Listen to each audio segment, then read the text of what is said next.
देश में इलेक्ट्रिक कारों की मांग तेजी से बढ़ रही है। कंपनियां भी हर 6 महीने में नई और एडवांस इलेक्ट्रिक कारें पेश कर रही हैं। बढ़ती मांग और कंपटीशन के चलते इनकी कीमतें भी घट रही हैं। ये इलेक्ट्रिक कारें शोरूम पर तो अवेलेबल थी, लेकिन एक ऐसा बाजार था जहां ये दिखाई नहीं देती हैं। ये है यूज्ड कारों का बाजार। देश में अभी तक कोई भी यूज्ड कार नेटवर्क इलेक्ट्रिक कारों में डील नहीं करता है। ऐसे में ग्राहकों के पास नई कार के लिए अधिक पैसा खर्च करने के अलावा कोई ऑप्शन नहीं था, लेकिन अब ऐसा नहीं होगा। देश की सबसे बड़ी इलेक्ट्रिक कार निर्माता कंपनी टाटा मोटर्स ने अब इस मार्केट पर कब्जा जमाने की तैयारी शुरू कर दी है।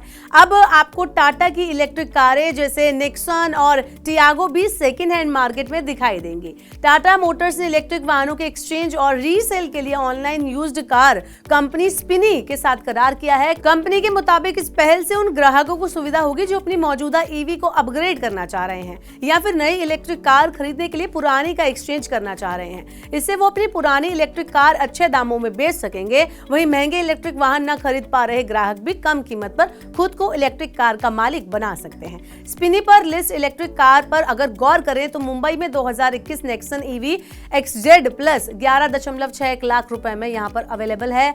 ये नेक्सॉन का टॉप मॉडल है, जबकि नई एक्सन की बात करें तो इसकी कीमत 12.49 से लेकर 16.49 लाख रुपए के बीच है।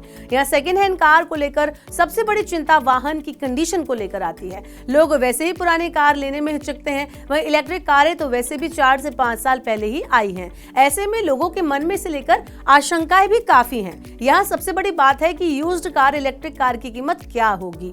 तो इस बारे में सेकेंड हैंड मार्केट के एक्सपर्ट का कहना है कि आमतौर पर ईवी की कीमतें उसी दर से कम होती हैं जिस प्रकार सामान्य पेट्रोल और डीजल कारें, यानी कि पेट्रोल कार की तरह इलेक्ट्रिक कार की कीमत भी पहले साल में सेकेंड हैंड मार्केट में लगभग 25% तक घट जाती है। इसके बाद इसकी कीमत कार के इस्तेमाल यानी किलोमीटर और बैटरी लाइफ पर निर्भर करती है। ऐसे में पुरानी ईवी की भी कीमत नई कार से उतनी ही कम होगी जितनी कम पेट्रोल या डीजल कार की कीमत में अंतर आप देख सकेंगे। वहीं ईवी कार की अगर हम बात करें तो यूज्ड मार्केट में जो भी सेकेंड हैंड अवेलेबल ईवी है वो 3 से 4 साल पुरानी होगी। जिन्होंने शुरुआती दौर में ईवी खरीदी होगी वो अब नई एडवांस ईवी को अपग्रेड करना चाह रहे होंगे। एक अपग्रेडेड कार अब अपनी ईवी से चेंज करना चाह रहे होंगे।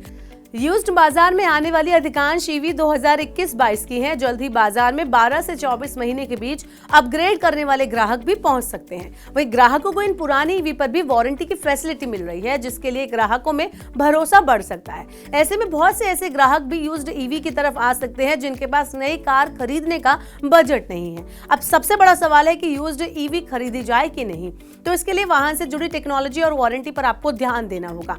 आमतौर पर इलेक्ट्रिक कारों की बैटरी पर 8 से 10 साल की वारंटी मिलती है। कुछ कंपनियां 2000 से 3000 चार्जिंग साइकिल तक के लिए वारंटी देती है। तो इस तरह अगर हफ्ते में एक बार आपकी ईवी कार चार्ज होती है तो साल में ये 52 बार चार्ज की जाएगी। और ईवी 3 से 4 साल अगर पुरानी है तो उसे करीब 250 बार ही चार्ज किया गया होगा। ऐसे में 3 से 4 साल पुरानी इलेक्ट्रिक कार खरीदने में कोई बुराई नहीं है, लेकिन यहाँ ध्यान देने वाली जो सबसे जरूरी बात है वो है टेक्नोलॉजी की। ईवी की टेक्निक फिलहाल विकसित हो रही है। पुरानी ईवी की रेंज काफी कम होती है, लेकिन नई टेक्नोलॉजी में उसकी रेंज काफी बढ़ गई है। साथ ही अब नई कारें फास्ट चार्जिंग के साथ भी आ रही हैं, जो कि कुछ ही मिनटों में चार्ज हो जाती हैं। ऐसे में अगर आप पुरानी ईवी खरीद रहे हैं तो हो सकता है कि आपको कार को बार बार चार्ज करना पड़े। ऐसे में आप जो भी निर्णय करें उसमें आपको इन सभी फैक्टर्स को ध्यान में रखने की जरूरत है। आपका इस बारे में क्या कहना है? क्या आप पुरानी ईवी खरीदने में रुचि दिखाएंगे? आप हमें कमेंट बॉक्स में बता सकते हैं। इसके साथ ही इस तरह की खबरों से और ज्यादा रूबरू रहने के लिए, अपडेट रहने के लिए मनी9 के यूट्यूब चैनल को सब्सक्राइब करें।